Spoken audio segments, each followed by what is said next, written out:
gagawing lubos na banal. Tapat ang sa inyo'y tumatawag, nagagawa rin naman ito. Unang Tesalonica 5:24. Ibig ng Diyos na layuan natin ang lahat ng anyo ng kasamaan.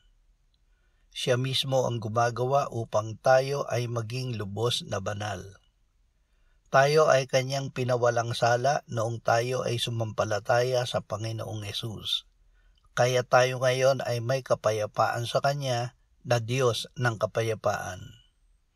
Iingatan niyang buo ang ating espiritu at kaluluwa at katawan na walang kapintasan sa pagdating ng ating Panginoong Hesukristo. Ama, isinusuko namin ang aming buong pagkatao sa iyo.